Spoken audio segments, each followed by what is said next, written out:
우리 성도 여러분 안녕하셨습니까? 평안한 안식일이 되었습니다.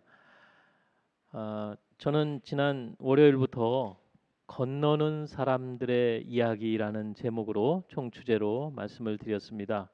첫날 월요일에는 히브리 사람들, 강을 건넌 사람들에 대해서 말씀을 드렸고, 화요일에는 홍해를 건넌 사람들, 또 수요일에는 야복강을 건넌 사람들, 또 어제는 요단강을 건넌 사람들. 우리가 살펴본 내용들은 우리가 신앙 안에서 하나님의 부르심과 우리가 경험해야 되는 신앙의 경험과 축복에 대해서 제가 말씀을 드렸습니다. 오늘은 저녁 시간으로 마지막 시간으로 다리를 건너는 사람들이라는 제목으로 오늘 말씀을 드리겠습니다.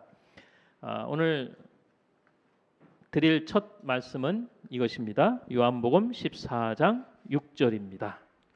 예수께서 가라사대 내가 곧 길이요 진리요 생명이니 나로 말미암지 않고는 아버지께로 올 자가 없느니라. 서울에는 한강이 있습니다. 한강 위쪽을 강북이라고 하고 한강 남쪽을 아래쪽을 강남이라고 합니다. 그래서 강북과 강남 그 사이에 한강이 있는데 이 강북과 강남을 이어주는 것은 다리이죠. 여러분 서울에 한강 다리가 몇 개인지 아십니까? 한강 다리가 몇 개인지 세 보셨나요? 세 보진 않으셨죠? 많죠. 제가 오늘 찾아보니까 33개더라고요. 참 많았습니다. 1950년에는 한강의 다리가 몇 개뿐이 없었습니다. 6.25 때 북한군이 남하하지 못하도록 한강 다리를 끊어버렸죠. 그래서 한강 철교, 인도교, 광진교 이 세 개의 다리를 끊어버렸죠. 아마 이 세 개밖에 없었는가 봐요. 북한군이 서울 이남으로 내려오는 것을 저지하면서 늦추기는 했지만 많은 서울 시민들은 피난을 가지 못했습니다. 다리가 끊겼기 때문에. 그 당시 다리를 건너지 못한 많은 사람들이 피해와 희생을 당했습니다. 요즘은 섬이 자꾸 없어지는 것 같아요. 섬을 오가는 배도 이제 없어지고요. 왜 그렇습니까? 다리가 생기기 때문에 그렇습니다. 육지와 섬을 잇는 다리가 놓이고요. 섬과 섬을 연결하는 다리가 많이 생겨납니다. 원산도에서 안면도까지 여러분 그 짧은 거리지만 그동안 차가 못 다녔어요. 근데 다리를 놓으니까 1분도 안 걸리더라고요. 다리가 생기니까 잘 왕래를 할 수 있는 것입니다. 대천에서 안면도로 가려면요, 사실은 이렇게 직선 거리는 얼마 안 돼요. 근데 저 홍성으로 서산으로 이렇게 해가지고 천수만으로 해서 이렇게 AB찍으로 해서 이렇게 돌았는데 이제는 다리가 생기다 보니까 아주 금방 가게 되는 것입니다. 우리나라에서 가장 긴 다리, 우리나라에서 아주 긴 다리는 아주 무슨 다리인가 봤더니 인천대교인데 11.86km예요. 11.86 길죠? 한 12km가 다리라고 하는 것이죠. 근데 세계에서 가장 긴 다리는 중국의 단양 쿠산 대교인데 이게 몇 킬로인지 아십니까? 세계에서 가장 긴 다리 몇 킬로일까요? 165km입니다. 여기서 서울도 더 넘어요. 여기서 서울 165 안 되죠? 165km나 다리가 그렇게 긴 다리가 엄청난 다리가 있습니다. 근데 이보다 더 긴 다리가 있지요. 세상에서 이 우주에서 가장 긴 다리, 안전하고 확실한 다리. 이 다리는 하늘로부터 이 땅으로 이어진 다리인데 하늘과 이 땅을 연결하는 다리입니다. 저는 오늘 이 시간 이 다리를 좀 말씀드리면서 시작하겠습니다. 예수께서는 죄가 만들어 놓은 구렁에 다리를 놓으셨다. 그분은 유한한 인간을 무한하신 하나님과 연결시키셨다. 예수님이 하늘과 이 땅의 다리를 연결하셨다는 것입니다. 이 말은 뭐냐면 하늘과 이 땅이 분리됐고 또 이렇게 연결되지 않았다는 것이죠. 자, 부조와 선지자 67페이지는 아주 더 자세하게 나옵니다. 아담은 그가 무죄하였던 때에는 창조주와 간격 없는 교통을 즐겼었다. 그러나 죄로 말미암아 하나님과 사람의 관계가 끊어지고 말았다. 그리스도의 속죄만이 하나님과 인간 사이에 다리를 놓고 하늘에서 땅으로 축복 혹은 구원을 전달할 수 있었다. 사람에게는 창조주께 직접 나아가는 길이 끊겼으나 하나님께서는 그리스도를 통하여 인간과 교통하시고자 하셨다. 사람이 하나님께 나아가는 길이 끊겼지만 예수님께서 그 사이에 하나님과 인간 사이에 하늘과 이 땅에 다리를 놓으셔서 하늘의 축복을 우리에게 가져다 줄 수 있었다는 것입니다. 자, 그래서 이 구약에서 제사장, 히브리어로 제사장은 다리를 놓는 사람이라는 뜻입니다. 이 단어적인 의미가 다리를 놓는 사람이에요. 그래서 여러분 이 구약에 나오는 대제사장은 우리의 의로우신 대제사장이신 예수 그리스도를 상징하는 거 여러분 잘 아시죠? 그래서 예수님은 다리를 놓으시는 분이십니다. 자, 근데 어떻게 하나님과 우리 사이가 끊어졌는가? 그 이야기를 먼저 말씀을 드립니다. 이사야 59장 2절입니다. 오직 너희 죄가 너희와 너희 하나님 사이를 갈라놓았고, 죄가 하나님과 우리 사이를 갈라놓았고 이 분리가 됐고. 여러분 죄가 뭡니까? 성경에 보면 죄란 말이 많이 나오고 우리를 죄인이라고 하는데 참 듣기 참 부담스러운 말이에요. 우리가 뭐 도둑질한 것도 아니고 강도짓 나쁜 짓 한 것도 감옥 갈 일도 안 했는데 왜 죄가 있고 죄인이라고 하는가? 하나님께서는 인간을 창조하셨을 때 하나님과 인간 사이는 화목했습니다. 올바른 관계였습니다. 이 하나님과 인류 사이의 올바른 관계는 어떻게 이루어졌냐면 하나님께서는 인류를 아담과 하와를 사랑하셨고 아담과 하와 인류는 하나님께 순종하였어요. 이런 관계, 올바른 관계를 통해서 하나님과 인간 사이, 인류 사이에는 아주 올바른 관계, 화목이 있었습니다. 근데 인간이 하나님께 불순종하고 하나님을 떠남으로 하나님과 분리되게 되었습니다. 관계가 깨어졌어요. 이것이 죄입니다. 하나님과 분리된 상태, 하나님과 연결이 끊어진 상태, 이것이 죄고 그렇게 살아가는 것이 하나님과 관계없이 살아가는 것이 죄인의 정의입니다. 성경의 죄와 죄인의 모습입니다. 사람이 하나님과 분리되고 하나님과의 연결이 끊어지면 생기게 되는 게 뭐냐면 하나님으로부터 오던 생명이 없어지게 됩니다. 예를 들어서 여러분 여기 지금 전기가 있지 않습니까? 이 전기도 다 이게 선이 있어요. 그죠? 어디 하나 딱 끊으면 전기도 안 나오죠? 이 마이크도 마찬가지고요. 그래서 하나님과의 올바른 연결이 됐을 때는 하나님으로부터 생명이 왔는데 하나님은 그러잖아요. 창세기 1장에 보면 하나님의 형상대로 우리가 창조함을 받았다고 그랬어요. 하나님의 형상으로 창조함 받았다는 것은 뭐 여러 가지 의미가 있지만 하나님이 가지고 계신 그 생명으로 죽지 않는 영원한 생명으로 우리를 창조하셨습니다. 근데 하나님과 분리되었기 때문에 연결이 끊어졌기 때문에 하나님으로부터 오던 생명이 더 이상 오지 않는 것입니다. 그래서 생명이 목숨으로 바뀌게 되었습니다. 제가 며칠 전에도 말씀드렸죠? 그 생명은 죽지 않는 하나님의 생명인데 이 목숨은 우리가 다 목숨을 가지고 태어났잖아요. 목숨은 살다가 언젠간 죽는 것이 없어지는 것이 무르가는 것이 목숨입니다. 자, 이 말씀을 좀 하나 봅니다. 선악을 알게 하는 나무의 열매는 먹지 말라. 내가 먹는 날에는 반드시 죽으리라. 여러분 분명히 하나님은 말하기를 먹는 날에는 뭐 한다고 그랬어요?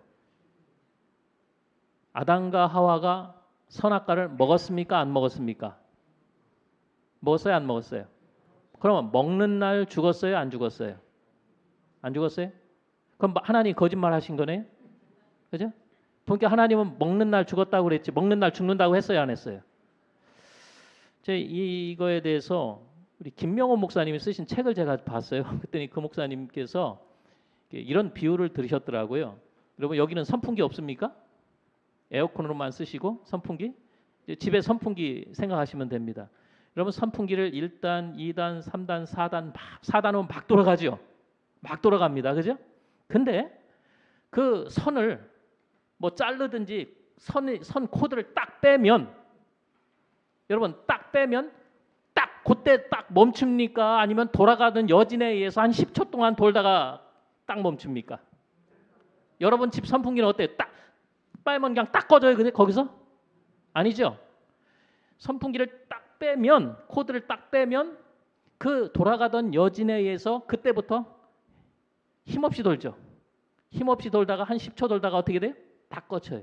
그러면 이 선풍기는 언제부터 죽은 겁니까? 빼는 순간 죽은 거죠. 여러분 이해하셨습니까? 먹는 날 하나님과 분리되어서 그때부터 늙기 시작했습니다.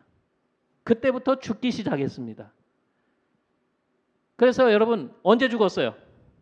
사실은 먹는 날 죽은 거 맞습니까? 그래서 그렇게 설명을 하셨어요. 예를 들어서 꽃이 있어요. 이게 생화라고 생화입니까? 뭡니까? 생화에 이걸 딱 꺾어버렸어요. 꺾어서 딱 했어요. 그러면 이때부터 뭐 하게 되는 것이죠? 시들기 시작을 하죠. 그죠? 그래서 그때부터 사실은 먹는 날 하나님과 분리가 된 것입니다. 죽음이 찾아온 것이에요. 죄의 결과들, 하나님과 분리됨으로써 죄의 결과 속에서 살 수밖에 없었습니다. 이제는 생명에서 목숨으로 바뀌었는데 다시 하나님은 이 인류가 다시 생명을 얻을 수 있도록 방법을 간구하셨지요. 우리가 이 목숨에서 생명으로 바뀌려면 어떻게 하냐면 다시 하나님과 연결되어야 합니다. 연결되는 것밖에 없어요. 왜냐하면 생명은 오직 누구에게서 오는 것이죠? 하나님에게서 오는 것이기 때문에 그렇습니다. 하나님과 다시 연결되어야 합니다. 근데 우리가 어떻게 연결될 수 있는가? 사람이 할 수 없고 오직 한 분 하나님이신 예수 그리스도께서만이 하실 수 있는 일이에요. 그래서 로마서 5장 19절에는 이렇게 말씀합니다. 한 사람의 순종치 아니함으로 많은 사람이 죄인 된 것 같이 한 사람의 순종하심으로 많은 사람이 의인이 되리라. 모든 사람이 의인이 되리라. 여러분 의인이란 뭐냐면 이 세상엔 의인이 없어요. 하나도 없다고 그랬어요. 오직 하나님과 연결된 하나님의 생명을 소유한 예수 그리스도를 통하여 하나님과 연결된 사람을 의인이라고 이야기합니다. 고린도후서 5장 14절을 다시 한번 읽겠습니다. 그리스도의 사랑이 우리를 강권하시는도다. 우리가 생각건대 한 사람이 모든 사람을 대신하여 죽었은즉 모든 사람이 죽은 것이라. 예, 하나님의 아들이 대신 인류의 죄값을 치름으로 불순종의 죄값을 치름으로 해결을 하시고 다시 원상복구 회복을 하십니다. 하나님과 연결되게 하시는 것이죠. 그래서 로마서 6장 23절에는 죄의 삭은 사망이요 하나님의 은혜는 그리스도 예수 우리 주 안에 있는 영생이라고 말씀하셨습니다. 하나님의 아들이신 예수님이 우리 대신 여러분 죄의 삭은 사망이라고 그랬어요. 그 값을 내야 돼요. 누군가 죽어야 돼요. 근데 그 죽음을 예수 그리스도께서 죽으셨는데 이건 아무나 대신 죽을 수가 없어요. 오직 하나님만이 생명의 시효자이신 생명의 근원이신 분만이 우리를 위해서 대신 죽을 수 있고 속죄할 수 있고 해결하실 수 있고 하나님과 다시 연결시킬 수 있는 것이죠. 그래서 여러분 그 어느 책에 보니까 어느 고대 나라에서는 이런 제도가 있었어요. 어떤 사람이 이제 사형수예요. 사형수가 돼가지고 감옥에 들어와 있으면 만약에 어떤 사람이 그 부모님이든 형제든 정말 사랑하는 사람이 그 사형수를 위해서 대신 감옥에 들어가서 사형을 당하면 그 사람은 면제해 나오는 거예요. 예를 들어서 제 아들이 사형수인데 제가 내 아들을 대신해서 사형수가 되겠습니다. 내가 대신 죽겠습니다. 그러면 제 아들은 나오게 되는 것이죠. 근데 여러분 누가 사형수 대신 죽을 수가 있을까요? 감옥 안에 갇혀 있는 사형수가 될 수 있을까요? 안 되죠. 오직 사형수가 아닌 사람이, 감옥 밖에 있는 사람이 대신 죽어줘야 합니다. 마찬가지로 여러분, 이 지구는 사실 우리가 이렇게 표현해도 되려면 우리가 다 사형수 아니겠습니까? 언젠간 다 죽어야 돼. 죄 때문에 언젠간 죽어야 돼. 날짜는 모르지만 죽을 수밖에 없는 존재들이에요. 우리가 지구라고 하는 감옥에 대해 있어요. 그래서 저나 여러분이나 대통령이든 누구든 우리 서로를 위해서 대신 죽을 수가 없어요. 오직 죄인이 아니신, 사형수가 아니신, 의인이신, 생명의 시여자이신 예수 그리스도께서 우리를 위하여 대신 죽으심으로 우리를 구속할 수 있다는 것입니다. 그것이 성경의 복음인 것이죠. 자, 그 예수님께서, 하나님이신 예수님께서 이 땅에 오셨습니다. 그는 근본 하나님의 본체시나 하나님과 동등을 취할 것으로 여기지 아니하시고 오히려 자기를 비어 종의 형체를 가져 사람들과 같이 되었고 사람의 모양으로 나타나셨음에 자기를 낮추시고 죽기까지 복종하셨으니 곧 십자가에 죽으심이라. 하늘의 왕께서, 창조주께서 사람의 모양이 되셨다는 것은 이건 참 불가사의한 일이죠. 이거는 우리가 하늘에 가서까지 연구하고 살펴보아야 할 아주 놀라운 은혜인 것입니다. 사람의 모양으로 이 땅에 오셔서 우리를 대신하여 죽으셨어요. 제가 청양에서 목회를 할 때 한 번은 이제 아침 한 9시 좀 넘어서 이제 방문을 가느라고, 그때 방문을 갔는지 어딜 갔는지 해간 나왔는데 그 청양교회 앞은 마당인데 애들이 이렇게 지나다녀요. 이렇게 그가 교회 앞을 지나가면 이제 학교를 더 지름길로 갈 수 있어서, 근데 항상 이게 뭐가 떨어져 있고 애들이 과자 부스러기가 떨어져 있어요. 근데 이렇게 보니까 제가 우연히 봤는데 개미들이 그 아이들이 떨어뜨린 과자를, 그 개미 한 10댓마리는 되는 것 같아요. 그 과자를 옮기고 있었어요. 어디로 옮길까요? 지네 집으로 옮기겠죠. 그죠? 그래서 그런가 보다 하고 이제 갔다 왔는데 글쎄 한 11시인가 12시 다시 돌아왔어요. 돌아왔는데 얘들이 있나 없나 봤더니 한 여기서 요만큼 갔어요. 보니까 몇 시간 만에. 별로 못 갔어요. 그래서 제가 그 개미들을 좀 도와주려고 했는데 얘네들이 고맙다 올까요? 다 도망갈까요? 다 도망갔어요. 여러분, 제가 그 개미들을 도와주려면 제가 힘센 개미가 되어야 하는 것입니다.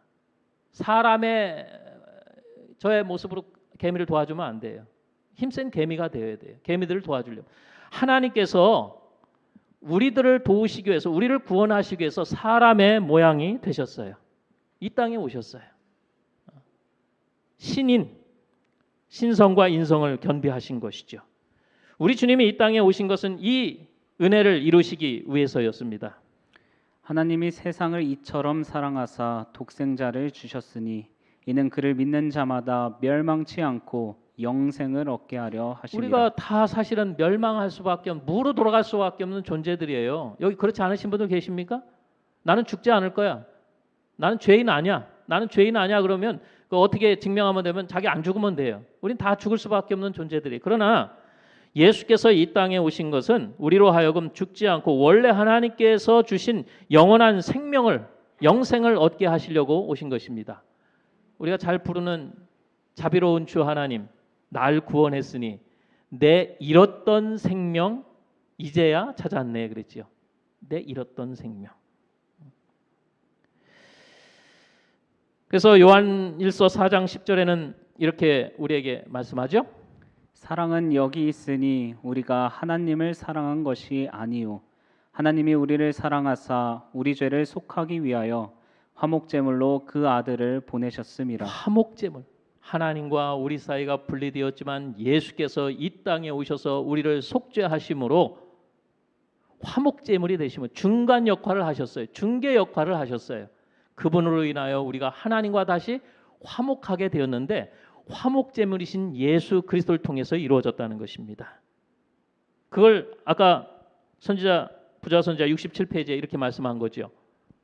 아담은 그가 무죄하였던 때에는 창조주와 간격 없는 교통을 즐겼었다. 그러나 죄로 말미암아 하나님과 사람의 관계가 끊어지고 말았다. 그리스도의 속죄만이 하나님과 인간 사이에 다리를 놓고 하늘에서 땅으로 축복 혹은 구원을 전달할 수 있었다. 사람에게는 창조주께 직접 나아가는 길이 끊겼으나 하나님께서는 그리스도를 통하여 인간과 교통하시고자 하셨다. 예. 우리가 하나님께 나아갈 수 있도록 예수님께서 다리를 놓으셨어요. 여러분 그 야곱이 그 자기는 제가 야복강을 건너는 사람들에 대해서 잠깐 말씀드렸죠. 야곱이 그 큰 죄를 범하고 아버지와 형에게 버림받고 하나님께로부터 버림받아서 하늘과 끊어졌다고 생각했을 때 하나님께서는 그에게 사닥다리를 보여주셨지요. 하나님과 연결된. 그래서 그것과 이렇게 연결돼서 우리 예수님께서 이 땅에 오셔서 이 죄가 만들어 놓은 구렁에 다리를 놓으셨는데 그분은 유한한 인간을 무한하신 하나님과 연결시키기 위해서 그렇게 하셨습니다. 에베소서 2장 16절에는 십자가로 하나님과 화목하게 하셨다고 그래요. 십자가를 통해서 하늘과 이 땅을 연결하셨습니다. 로마서 3장 25절에는 이 예수를 하나님이 그의 피로 인하여 믿음으로 말미암는 화목제물로 세우셨다고 말씀하고요. 이 화목이라는 말이 많이 나와요. 로마서 5장 10절에도 그 아들의 죽으심으로 말미암아 하나님으로 더불어 화목되었은즉 화목된 자로서는 더욱 그의 살으심을 인하여 구원을 얻을 것이니라. 우리가 하나님과 다시 연결될 수 있는 것은 오직 예수 그리스도의 은혜인 것입니다. 한번 읽어주실까요? 우리는 오직 그리스도의 보혈을 통해서만 하나님과 화목해질 수 있다. 예, 이 다른 방법이 없습니다. 하나 더 읽겠습니다. 우리 주 예수 그리스도 말미암아 하나님과 화평을 누리자. 여러분, 하나님과 우리 사이에 다리를 놓으신 예수 그리스도로 인해서 하나님과 화평을 누리는 화목된 믿음의 삶이 우리에게 주어진 것입니다. 이 얼마나 큰 은혜예요. 하나님과 우리가 화목될 수 있었다, 다시 올바른 관계를 가질 수 있다고 하는 것은 큰 은혜가 아닐 수가 없습니다. 나는 길이요 진리요 생명이니 나로 말미암지 않고는 아버지께로 올 자가 없다고 말씀하셨어요. 증언복음 1권 230페이지. 오 얼마나 큰 사랑인가, 얼마나 놀라운 사랑인가. 이 사랑이 하나님의 아들을 땅에 오시게 하여 우리를 위한 죄가 되게 하고 우리로 하여금 하나님과 화목되게 하였으며 그분의 왕국에서 영광 중에 그분과 함께 살 수 있는 생애로 우리를 이끌어 올리셨다. 성경은 우리에게 말씀합니다. 너희는 예수 그리스도로 말미암아 하나님과 화목될 수 있다. 하나님은 우리 모두에게 오늘 호소하십니다. 너희는 나 여호와 하나님과 화목하라. 여러분, 예수 그리스도를 통하여 우리가 하나님과 연결되고 구원을 유지하며 믿음 가운데서 하늘나라를 드나들 수 있는 우리의 신앙이 되어야 하겠죠. 이 부조와 선지자 있는 말씀, 아까 제가 이 야곱에 대해서 말씀을 드렸습니다만 좀 한번 읽어보겠습니다. 그 사닥다리는 예수님을 나타낸다. 만일 그분께서 자신의 공로로 죄가 만든 깊은 구렁에 다리를 놓지 않으셨더라면 인류는 하늘과 교통할 수 없었을 것이다. 그리스도께서는 연약하고 절망적인 인생을 무한하신 능력의 근원과 연결시키셨다. 예, 그렇습니다. 우리는 예수 그리스도를 통하여 하나님과 다시 연결되어서 하나님과 화목할 수 있는 믿음의 삶을 살게 되었고요.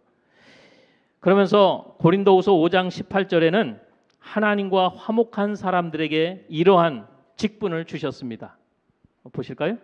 모든 것이 하나님께로 났으며 그가 그리스도로 말미암아 우리를 자기와 화목하게 하시고 또 우리에게 화목하게 하는 직분을 주셨으니. 우리에게 화목하게 하는 뭘 주셨어요? 직분을 주셨다는 것입니다. 오늘 273장 첫 찬미 불렀죠? 화목해 하라는 주님의 말씀에 그 찬미가 있었습니다.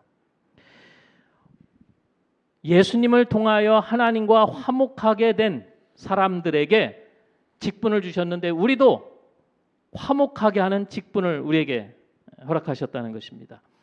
제가 가정들을 이렇게 방문하다 보면 가장 많이 걸려 있는 액자가 있는데 여러분 그게 뭔지 아시죠? 가화 만사성입니다. 집이 화목하면 모든 일이 잘 이루어진다. 가족들이 서로 화목하게 살아라. 뭐 그런 의미가 있죠. 그래서 베드로전서에는 이런 말씀이 있어요. 한번 읽어보시기 바랍니다.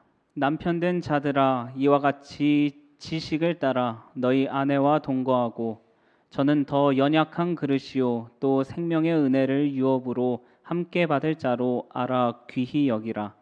이는 너희 기도가 막히지 아니하게 하려 함이라. 이 기도가 막힌다는 게 아니라 우리가 하나님께 올리는 기도가 막힌다는 겁니다. 아내하고 이렇게 불화하면, 이 부부끼리 불화하면 이게 하늘로 올라가는 게 막힙니다. 저도 그런 걸 좀 느껴요.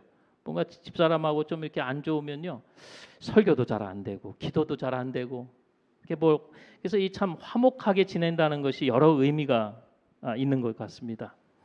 잠언 17장 1절에는 여러분 잘 아시죠? 마른 떡 한 조각만 있어도 화목하는 것이 집에 육선이 가득하면서 다투는 것보다 나으니라고 말씀하셨습니다. 이것은 아주 만고의 진리이죠. 읽어주시기 바랍니다. 그대는 가족을 위하여 겸손과 인내와 오래 참음과 사랑으로 옷 입으라. 가정을 행복하게 하기 위해서 친절과 인내가 가정을 지배해야 한다. 제가 저희 집사람한테 듣는 말이 있어요. 성도한테 하듯 나한테 좀 해달라고 그래요. 좀 친절하게.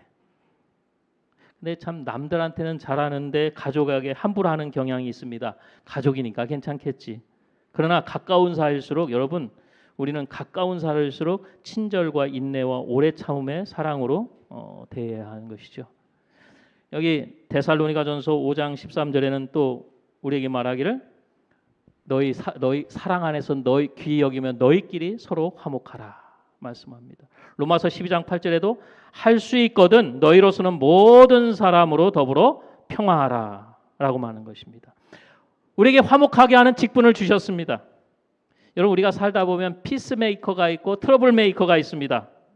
피스메이커는 화목하게 하는 사람, 저 사람만 있으면 이상하게 이렇게 좀 사람들이 화목하게 해져요. 근데 그 어떤 사람이 끼면 이상하게 이게 문제가 생기고 이상하게 서로 다투고 이상하게 편이 갈라지는 것입니다. 나는 피스메이커인가 트러블 메이커인가 한번 생각을 해봅니다. 이 말씀 산상군 28페이지입니다.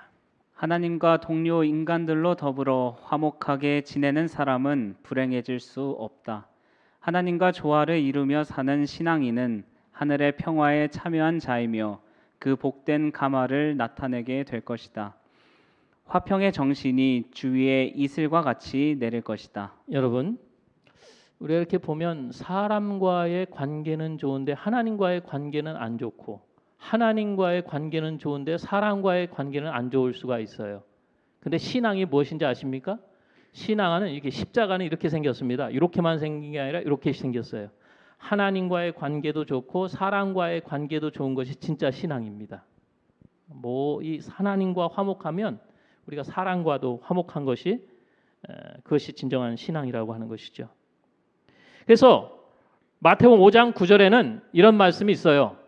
화평하게 하는 자는 복이 있나니 그들이 하나님의 아들이라 일컬음을 받을 것이며. 여러분, 화평케 하는 자는 복이 있나니 그들이 하나님의 아들 예수님의 아들, 예수님과 같은 그런 일컬음을 받을 것이다라고 말하면 하나님의 아들이라 일컬음을 받을 것입니다.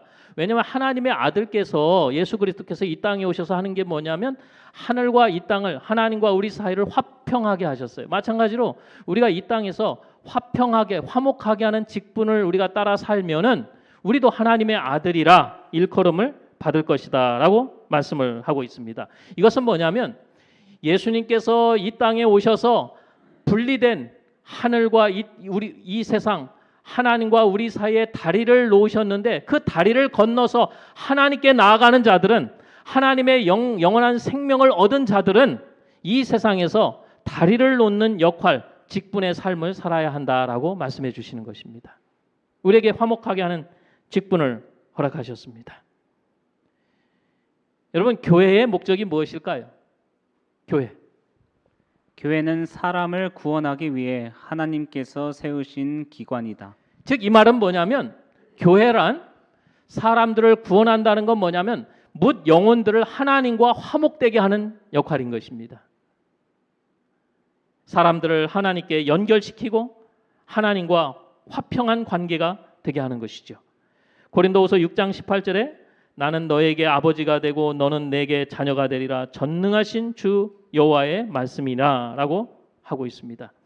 이것이 교회의 목적입니다. 우리가 이것이 화목하게 하는 직분이지요. 하나님과 뭇 영혼들 세상을 하나님과 화목하게 하는 것, 교회의 목적이라고 말씀하셨어요. 여러분, 이 세상의 모든 것은 다 목적에 맞게 사용되어야 합니다. 여기 제가 일주일 동안 여기 전도사님의 노트북을 잘 사용하고 있는데요. 여러분, 이 노트북을 이 목적대로 사용하지 않고 이 물을 나르는 접시나 뭐 이런 걸로 사용한다면 뭐 목적대로 사용되는 게 아니죠. 모든 맞는 물건이나 사람도 목적이 있습니다. 마찬가지로 교회도 목적이 있는 것입니다. 교회가 목적에 맞게 운영될 때 교회는 건강합니다. 근데 교회가 하나님께서 세우신 뜻에 맞게 움직이지 않으면 문제가 생기는 거예요. 시대소망 142페이지에 이렇게 말씀합니다. 하나님께서는 우리의 도움 없이도 죄인을 구원하시는 당신의 목적을 이루실 수 있다. 그러나 그리스도와 같은 품성을 개발시키기 위해서 우리는 그분의 사업을 분담해야 한다. 그분의 기쁨, 곧 그분의 희생을 통하여 구속받은 영혼들을 보는 기쁨에 참여하기 위하여 그들의 구속을 위한 그분의 사업에 참여해야 한다. 우리는 하나님께서 우리에게 허락하신 화목하게 하는 직분을 잘 감당해야 하겠습니다. 이 직분을 잘 감당함으로 우리의 품성과 우리의 믿음과 또 하나님과의 관계가 더 돈독해진다는 것이죠. 그 그리스도인 선교 봉사에 보면 엘렌 화이트이 이런 예화를 썼더라고요. 뭐냐면 아주 추운 겨울날 세 사람이 눈 오는 날 아주 춥고 눈 오는 밤에 세 사람이 그 눈 오는 길을 산길을 오르고 있었습니다. 근데 그 세 명 중에서 한 명이 너무 지쳐서 못 가는 거예요. 쓰러지고 마는 거예요. 그래서 그 두 사람이 한 사람이 말하기를 이보시오, 우리 이 사람을 좀 업고서 우리 번갈아 가면서 업고서 좀 같이 좀 이 사람 이거 놔둘 수 없으니까 데리고 갑시다. 그랬더니 그 옆에 있는 사람이 난 그럴 수 없다고. 이 사람 때문에 내가 또 이렇게 힘들면 안 되니까 어려우면 안 되니까 나는 그냥 혼자 가겠다고. 그래서 할 수 없이 그 남은 사람이 그 쓰러진 사람 얼어 죽을 것 같아요. 그 사람을 들쳐 업고 얼마나 힘들겠어요, 여러분. 춥고 눈길이고 그래도 그 사람을 들쳐 업고 갔습니다. 근데 여러분 들쳐 업고 가니까 어려우니까 뭐가 나요? 등에서 땀이 나면서 이 얼어 죽어가던 그 사람이 살아나는 겁니다. 비록 자기가 힘들지만 서로 둘 다 사는 거예요. 뜨뜻하니까. 근데 혼자서 한다고 먼저 가는 사람은 가다 보니까 그 사람은 얼어 죽었다는 거예요. 그래서 엘렌 화이트이 이 이야기를 하면서 우리가 하나님께서 우리에게 맡겨주신 선교의 직분, 화목하게 하는 이 직분을 우리가 감당할 때 내가 사는 것이라는 거죠. 다른 사람들을 살리고 내가 사는 것이다 라고 하는 적용을 우리에게 주셨습니다. 여러분 이 말씀 잘 아시죠? 눈물을 흘리며 씨를 뿌리는 자는 기쁨으로 거두리로다. 여기서 눈물을 흘리며 씨를 뿌린다는 말이 무슨 말일까요? 수고, 고생, 헌신? 뭐 그럴 수는 있어요. 그러나 그런 뜻이 아니에요. 눈물, 여러분 예수님께서 이 땅에 오셔서 눈물을 여러 번 흘리셨습니다. 여러분 누가복음 15장에 보면 탕자의 아버지는 탕자를 생각하면서 눈물을 흘렸습니다. 왜 예수님이 눈물을 흘리셨어요? 그 영혼에 대한 갈급함, 그 불쌍한 멸망해가는 예루살렘 성을 보시면서 예수님이 눈물을 흘리셨어요. 우리가 눈물을 흘리며 씨를 뿌리라는 것은 의무감으로 내가 무슨 직분을 맡았으니까 그게 아니라 예수님의 마음과 심령을 가지고 씨를 뿌리라는 것입니다. 우리가 이렇게 화목하게 하는 직분을 감당하는 성도가 되어야 하는 것이죠. 예수님께서 십자가에 죽으셨습니다. 3일 만에 부활하심으로 인류의 구원을 확증하셨고요. 그리고 하늘로 올라가시면서 예수님은 복음을 전하라고 제자들에게, 사람들에게, 성도들에게 말했습니다.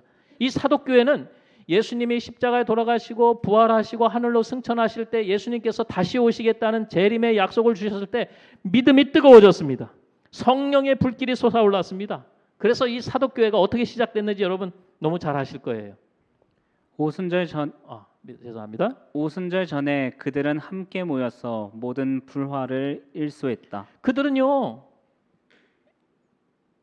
여러분, 그들이 그 정말 그 사도 시대에 놀라운 역사가 일어날 수 있었던 것은 초대교회가 부흥의 역사가 일어날 그 시작이 뭐였냐면 성도들끼리 화목하는 모습에서 시작이 되었습니다. 그들이 성령을 어떻게 받았냐면요, 오순절 전에 그들은 함께 모여서 모든 불화를 일소했다. 이 사람 저 사람 이 사람, 이 감정이 있었거든요. 상처받은 게 있었거든요. 별로 사이가 안 좋았거든. 근데 그들이 함께 모여서 그때 미안했어. 내가 그때 그런 말해서 상처받았지. 미안해. 됐어. 이해할게. 정말 그때 그랬지. 이해해. 이렇게 모든 불화를 일소하고 화목한 관계를 가지고 그들은 먼저 하나님과 화목하게 되었고 성도들과 화목하게 되었을 때 성령의 기름이, 성령의 역사가, 불이 일어나고 하나님의 능력이 이 사도교회에 역사했다는 것입니다. 시대소망 321페이지 읽어보겠습니다. 많은 신앙인들이 저희와 형제들 사이에 있는 불화를 그대로 지닌 채 예배와 종교적인 봉사에는 열심을 낸다. 하나님께서는 화목을 되찾기 위해 힘닿는 데까지 최선을 다하라고 요구하신다. 우리끼리 화목해야 화목하게 하는 직분을 감당할 수 있는 것입니다. 여기 보세요. 우리는 형식적인 어떤 종교적인 봉사나 행사는 열심히 하는데 형제들과의 사이에는 불화는 그대로 가지고 있다는 거예요. 하나님께서는 우리가 서로 교회 안에서 화목을 되찾기 위해 힘닿는 데까지 최선을 다하라고 말씀을 하고 계십니다. 여러분, 오늘 우리가 화목하게 하는 직분을 다시 한번 생각하시면서 이 교회의 목적을 이루며 하나님께 영광 돌리는 거듭나는 그런 서천교회가 되셨으면 참 좋겠습니다. 화목하게 되는 교회들, 성도들. 사도행전 2장 47절입니다. 하나님을 찬미하며 또 온 백성에게 칭송을 받으니 주께서 구원받는 사람을 날마다 더하게 하시니라. 왜냐하면 화목한 교회였기 때문입니다. 성도들이 화목하였고 무엇보다 그들은 하나님과 화목한 그리스도인들이었기 때문에 그들은 뭇 영혼들을 하나님과 화목하게 하는 직분을 잘 감당했다고 하는 것입니다. 그래서 그들에게는 성령의 불이 붙었고 그 교회는 하나님의 은혜와 축복이 뒤따랐습니다. 어느 책을 보니까 어느 교회에 오래전에 어느 교회에 교회에 불이 났어요. 교회에 불이 났어요. 저기 동중원 앞에 어디 원주 세안을 거기도 불 났었죠. 교회에 불이 났는데 목사님 당연히 나오고 성도도 나오고 동네 사람들이 다 나왔어요. 옛날이기 때문에 동네 사람들이 집에서 이 뭐라고 하죠? 바켓스라고 하면 안 되죠. 양동이를 가지고 다 나와가지고 다 물을 막 갖다 붓는 거예요. 동네 사람들이 다 나왔어요. 교회 안 다니는 사람들도 다 나왔어요. 그래가지고 동네 사람들이 나와 물 한 바가지씩 다 부어가지고 어떻게 껐어요. 꺼가지고 목사님이 이제 인사를 합니다. 여러분 동네 사람들, 동네 분들 정말 고맙습니다. 참 감사합니다. 여러분 도움을 많이 받았습니다. 근데 저희가 오래전부터 교회 좀 오세요 했는데 안 오시더니 교회에 불이 나니까 오셨네요. 여러분 진짜입니다. 교회에 불이 나야 옵니다. 성령의 불, 기도의 불, 말씀의 불, 은혜의 불이 솟아올라야 교회에 사람들이 모이게 되는 것입니다. 정말 그렇습니다. 여러분 이 사도시대에는 교회 기도의 불, 말씀의 불이 있었습니다. 불이 좀 일어나야 합니다. 나부터. 라오디게 교회에 보내시는 이 라오디게아 교회에 보내시는 그 한마디, 그 중심적인 말은 죄송합니다. 이거 어떻게 꺼졌나? 자, 라오디게아 교회에 보내는 말씀은 뭐냐면 요한계시록 3장 19절입니다. 여러분 한번 찾아보실까요? 요한계시록 3장 19절. 어느 분이 좀 읽어보시면 감사하겠습니다. 요한계시록 3장 19절입니다.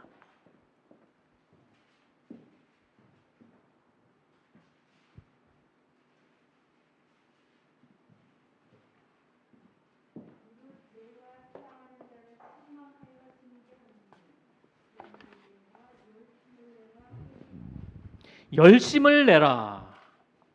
제가 오늘 드리고 싶은 말씀이 그렇습니다. 열심을 내라. 여러분, 이 라오디게아 교회에 이 책망이 뭐냐면 뜨겁지도 않고 차지도 않은 미지근한 상태였습니다. 여러분, 미지근한 상태에서는 세균이 병균이 생깁니다. 그래서 집에서 음식 하실 때 미지근한 상태 놓으면 안 돼요. 그냥 냉장고에 넣든지 한 번 더 끓이든지 그래야죠. 미지근한 신앙에는 죄의 병균, 시험과 유혹이 많습니다. 그래서 열심을 내라고 그랬어요. 이 열자가 뭐냐? 뜨거울 열자입니다. 마음심자. 기도의 열심, 말씀의 열심. 그래서 베드로전서 1장 22절에 뜨겁게 사랑하고 뜨겁게 봉사하라고 그랬어요. 여러분, 하나님의 사업과 교회 일에 뜨겁게 헌신하고 협력하고 뜨거워지고 뜨거워지면 불이 나는 것입니다. 서천교회 성도님들 늘 하나님과 화목한 신앙이 되시고 우리에게 주시는 화목되게 하는 직분을 잘 감당하는 성도들이 되시기를 축원하겠습니다.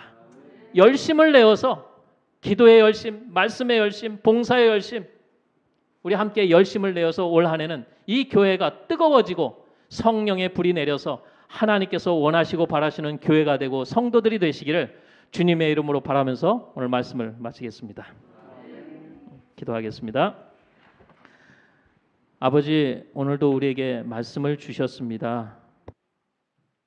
우리가 하나님과 화목되어서 주님과 연결되어서 늘 하나님이 주시는 생명을 유지하게 도와주시고 또 우리가 뭇 영혼들을 하나님께 인도하는 화목하게 하는 직분을 잘 감당하는 충성스러운 믿음의 성도가 되길 원하오니 함께하여 주시옵소서.